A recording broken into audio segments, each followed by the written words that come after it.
Okay, so what do I think of the SCOTUS attempting to overthrow Roe v. Wade?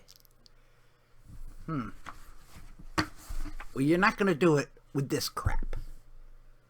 Okay?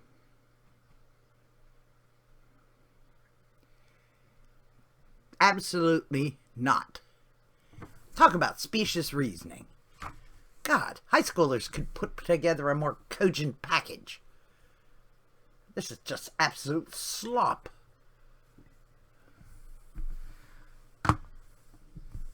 Now, to make it perfectly clear, using a woman's body against her will for anything makes you a scumbag.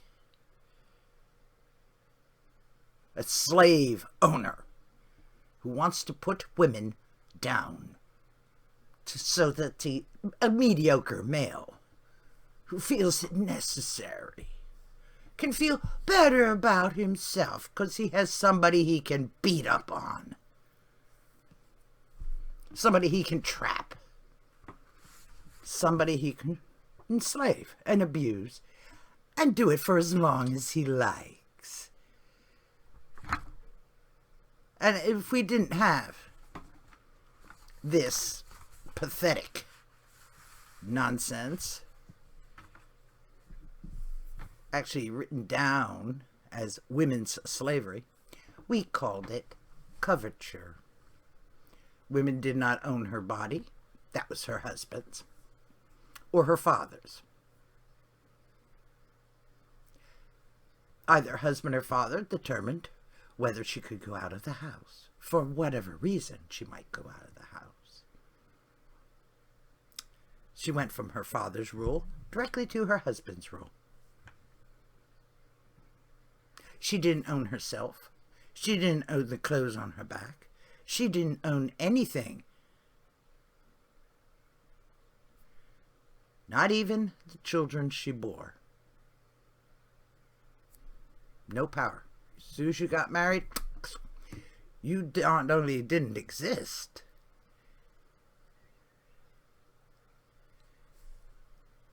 you lost all your rights as well. Now, a single woman, a spinster, who of course was sneered on by everyone else because, oh, she couldn't get a husband. She could sign contracts. She could keep her own wages that she earned. She could live an independent life.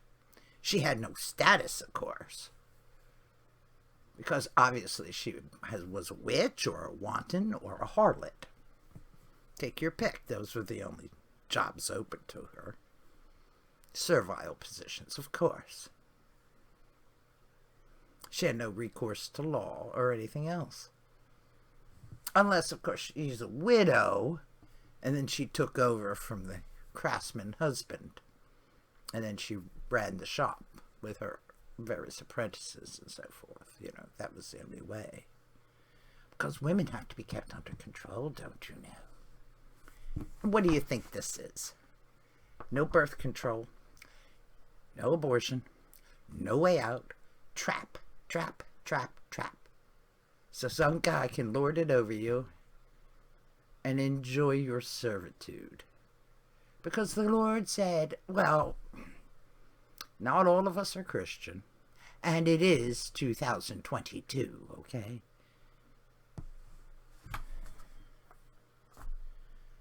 Nonsense.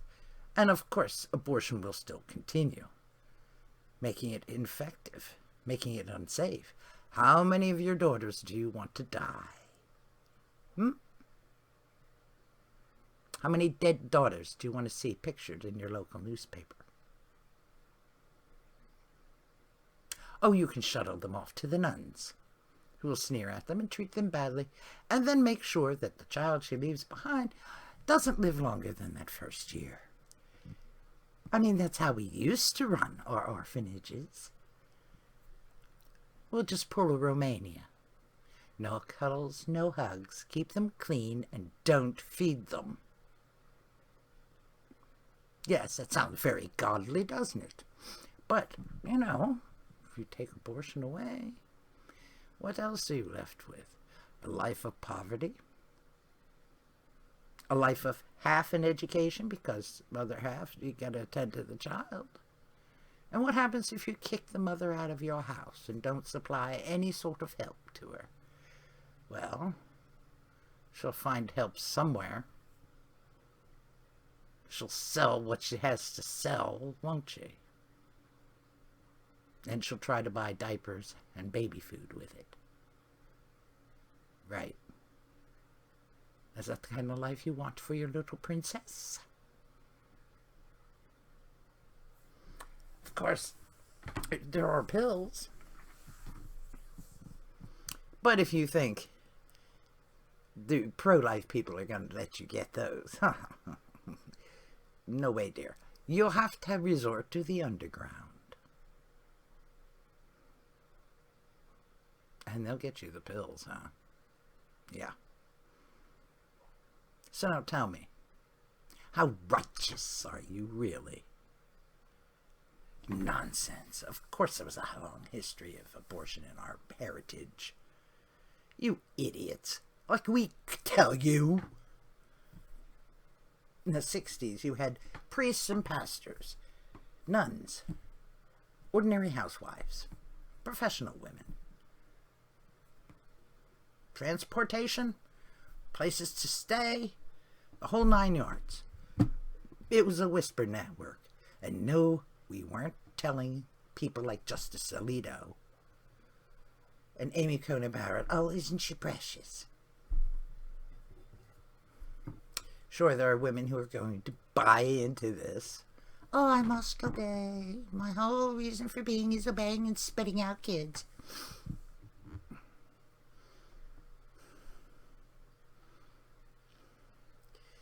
I'd like to thank my husband for letting me talk to you today. Yeah, Phyllis. Phyllis Schlafly, reborn as Amy Coney Barrett. Both lawyers, by the way. Oh, but you know, we're religious. Of the wrong religion. A religion that despises women. That regards women as evil. Because Eve... God's sakes, how pathetic. Happened what? So many years ago? When you're still out for revenge? Why don't you grow up? God. So, obviously, we have a problem here. Because for some reason, men seem to think that the 13th Amendment and the 9th Amendment don't mean anything. You ban abortion, you put women into slavery. Slavery is a violation of the 13th Amendment of the United States Constitution. There is no way. None. The 9th says, it may not be mentioned in the Constitution, but if the people want it, and I tell you, between 65 and 80% of the United States population wants abortion available, you have no recourse but to accept it. After all, no one is pulling women in off the street and giving them mandatory abortions. No. It's voluntary. You make your choice. You finally get to make a decision on your own. You don't have to ask anyone's permission. You don't need a little sign from your husband saying, yes, you can let her have a credit card. Or, yes, she can get her tube side. Or, yes, I'll look after my dear little darling. It's my wife. I can get her to do it. Right. Jeez, cut it out. We're people in our own right. We are taxpayers. We are persons in and of ourselves. You have no right, none whatsoever, to control what you have no right to control. I am not telling you how to live. I'm not telling you whether or not to have an abortion. That's your business. And I am not permitting you to make my decisions for me, because my decisions are not your business. They are mine. Your religion is not my religion. I am not forcing my religion upon you, but you are attempting to put your religion and your morality. Remember? Preborn, you're okay. Preschool, you're fucked. Carlin had it right. So let's not give any credence to this rubbish put out. The fetus is happily swimming around in the womb. No. Not at 15 weeks, not at 20 weeks. No. You gotta wait till the what is it? The 28th week before it even the mind is attached to the body, and everything's going pretty much good. And you know how long that is? That's 6.5 months.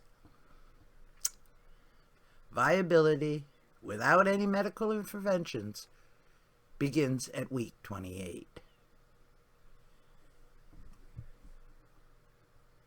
So unless you want to be saddled with one hell of a medical bill. Also remember, you're just betting your wallet if you're male. A woman is betting her life and the child's. There is no guarantee that either the woman or the babes are coming out whole, wealthy, healthy, in one piece. No. There is, and every single pregnancy is the same. Starting from zero. Starting without any guarantees whatsoever. From one moment to the next, she could not be dead. Blood pressure problems. Say she's carrying twins. And then one subsumes the body of the other.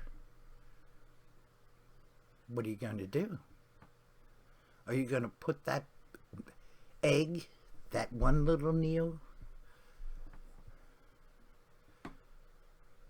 gonna reach in there with a tiny bunch of little handcuffs because it killed its twin?